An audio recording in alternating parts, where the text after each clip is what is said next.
at Poetry by Heart, hashtag Poetry Promise. Crusoe in England.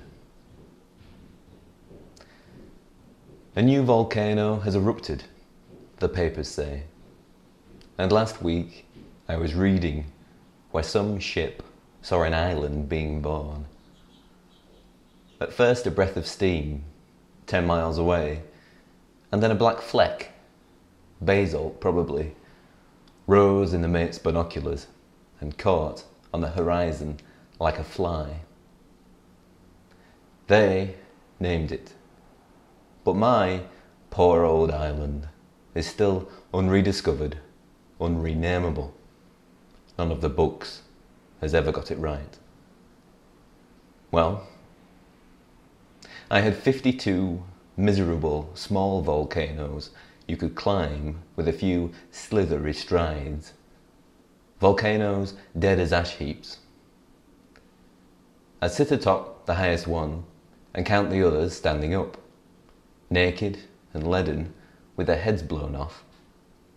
I'd think if they were the size volcanoes should be, then I had become a giant. And if I'd become a giant, I couldn't bear to think what size the goats and turtles were, and the overlapping rollers, the glittering hexagon of rollers, closing and closing in, but never quite, glittering and glittering, though the sky was mostly overcast. My island seemed to be a sort of cloud dump. All the hemispheres left over clouds arrived and hung above the craters. Their parched throats were hot to touch. Was that why it rained so much? And why sometimes the whole place hissed? The turtles lumbered by, high-domed and hissing like tea kettles. And I'd have given years, or taken a few, for any sort of kettle, of course. The beaches were all lava, variegated, red, black and white and grey. The marbled colours made a fine display. And I had waterspouts. Oh, half a dozen at a time, far out. They'd come and go, advancing and retreating, their heads in cloud, their feet in moving patches of scuffed up white. Sacerdotal beings of glass. Beautiful, yes, but not much company. I often gave way to self-pity. Do I deserve this? I suppose I must. I wouldn't be here otherwise. Was there a moment when I chose this? I don't remember, but there could have been. What's wrong about self-pity anyway? With my legs dangling down familiarly over a crater's edge, I told myself that pity should begin at home. So the more pity I felt, the more I felt at home. The sun set in the sea. The same odd sun rose from the sea, and there was one of it and one of me. My island had one kind of everything. One tree snail, a bright violet blue with a thin shell, crept over everything, over the one variety of tree, a sooty scrub affair. Snail shells lay under these in drifts, and, at a distance, you'd swear they were beds of irises. There was one kind of berry. I tried it, one by one, and hours apart. Subacid, and not bad, no ill effects. And so I made home brew. I'd drink the awful, fizzy, stinging stuff that went straight to my head, and play on my homemade flute. I think it had the weirdest scale on earth. And dizzy, whoop and dance among the goats. Homemade, homemade. But aren't we all? I felt a deep affection for the smallest of my island's industries. No, not exactly, since the smallest was a miserable philosophy.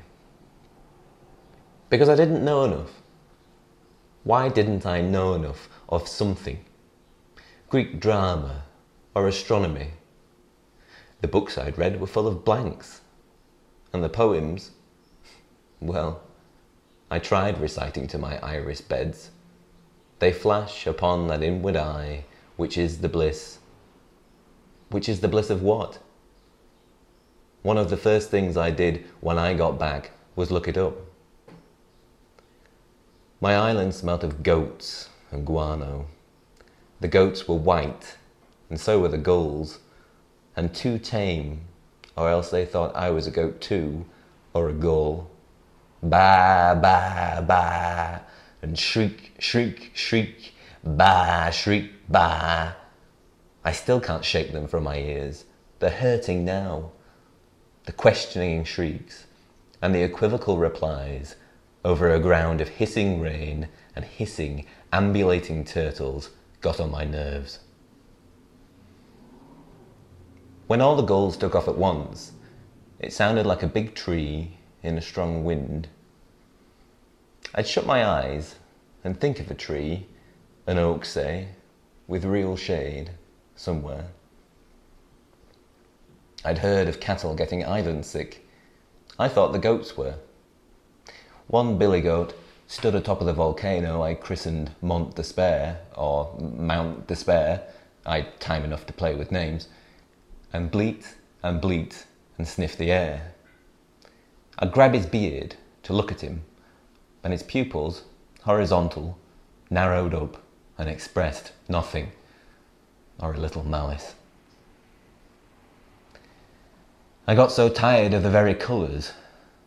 One day I dyed a baby goat bright red with my red berries just to see something a little different. Then his mother wouldn't recognise him. Dreams were the worst. Of course, I dreamed of food and love, but they were pleasant rather than otherwise. But then I'd dream of things like slitting a baby's throat, mistaking it for a baby goat. I'd have nightmares of other islands stretching away from mine, infinities of islands, islands spawning islands like frogs' eggs, turning into pollywogs of islands, knowing I had to live on each and every single one eventually, registering their flora, their fauna, their geography. Just when I thought I couldn't stand it another minute longer, Friday came. Accounts of that have everything all wrong. Friday was nice. Friday was nice, and we were friends. If only he'd been a woman. I wanted to propagate my kind, and so did he, I think. Poor boy. He'd pet the baby goats sometimes, or race with them, or carry one around. Pretty to watch. He had a pretty body. And then one day they came and took us off. Now I live here. Another island. That doesn't seem like one, but who decides? My blood was full of them. My brain bred islands. But that archipelago has petered out. I'm old. I'm bored too, drinking my real tea, surrounded by uninteresting lumber. See that knife there on the shelf? It reeked of meaning, like a crucifix. How many years did I beg it, implore it, not to break? I knew each nick and scratch by heart, the bluish blade, the broken tip, the lines of wood grain along the handle. Now it won't look at me at all. The living soul has dribbled away. My eyes rest on it and pass on. The local museums asked me to leave everything to them. The flute, the knife, the shriveled shoes, my shedding goatskin trousers, moths have gotten the fur. The parasol that took me such a time remembering the way the rib should go. It still will work, but folded up, looks like a plucked and skinny fowl. How can anyone want such things? And Friday, my dear Friday, died of measles 17 years ago, come March.